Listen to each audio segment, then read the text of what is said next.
Hi, I'm John from Just Whisky. If you like today's show, please give it a thumbs up, like, and subscribe.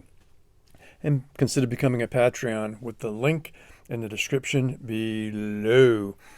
And thanks so much for the Patreons that I do have. Much appreciate your support. And speaking of Patreons, we have a new Patreon that I'd like to give a special shout out to, Mr. Joe Devine. Thanks, Joe, for coming on board and helping support this channel. Much appreciated. And remember, folks, it's just whiskey. The next Patreon exclusive review will be a 26-year-old Ben Nevis. So something to look forward to if you are a Patreon. I've alluded that I'm going to try and incorporate a new, simpler scoring system, scale of 1 to 10, where 5 is average, 6 is good, 7 is very good, 8 is excellent, something special, 9 is exceptional and remarkable, and 10 would be perfect or sublime.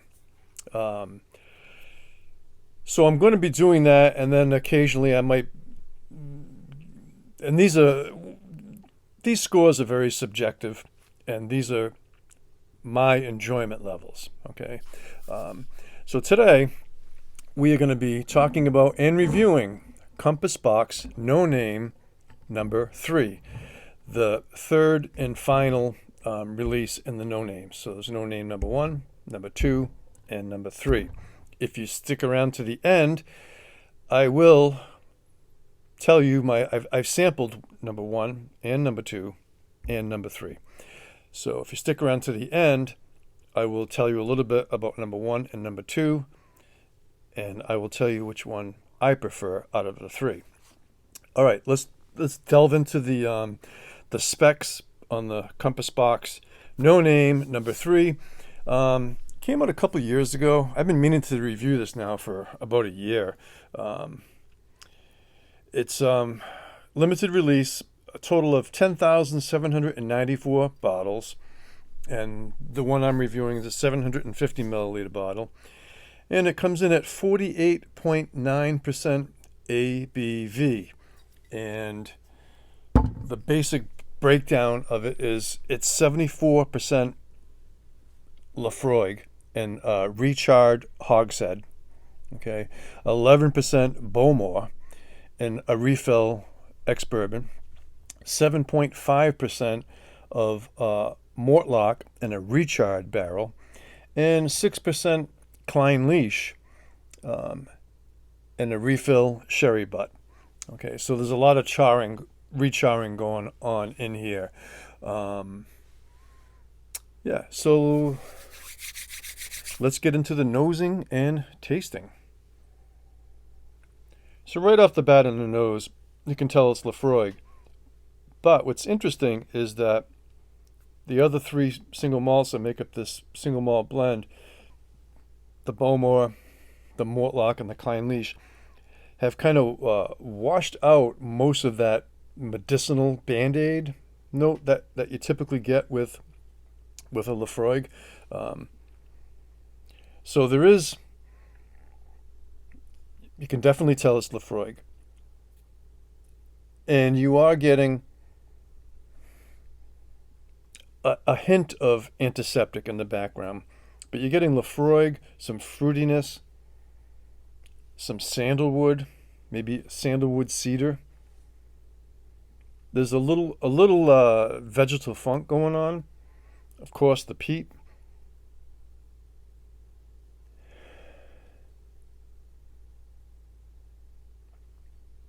And you're getting the ash and the chimney soot. Okay. Palate.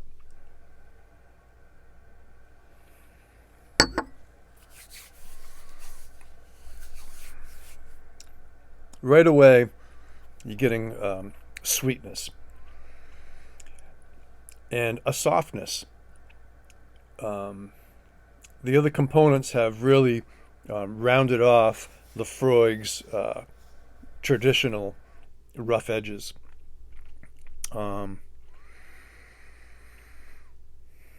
There's some underlying, so you're getting a rounded off Laphroaig. There's an underlying fruitness there. There's a little bit of spearmint. I would say a noticeable amount of spearmint, actually. A little bit of anisey. And I would say the finish is medium. A soft, it has a softness about it. A medium finish, although that ash and tar and soot linger on your palate forever, like Laphroaigs are known for. I would say it's, from my perspective, my opinion, it doesn't seem overly complex to me, but it is nice. But I'm not wowed with it. I had higher expectations for it.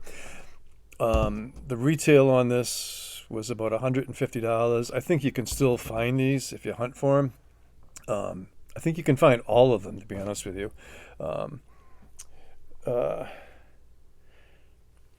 Yeah, the finish too, a little bit of even charcoal. Okay. Yeah.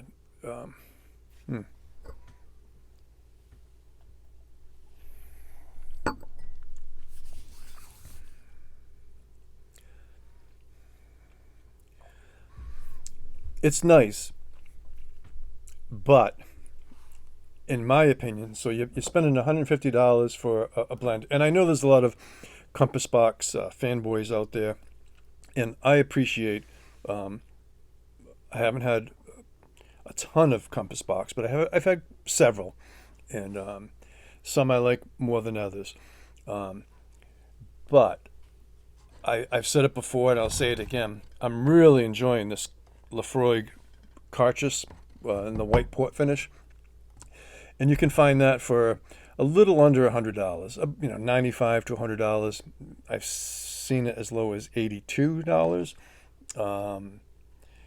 So for $50 or $60 less than this, you'll get a Laphroaig Carchus with a higher ABV, which I'm enjoying more than this. And then also too, I guess sometimes it can be a bit of a purist, but Laphroaig 10 cast strength. They're all good. They're all a little bit different, and you can find these for under $100 or close to $100, and you're getting a cast strength version. So you're paying for the art in the packaging and the blending components that make up the Compass Box, and in many cases, it's worth the premium. I'm just kind of comparing apples and oranges and delicious apples to Macintosh apples here.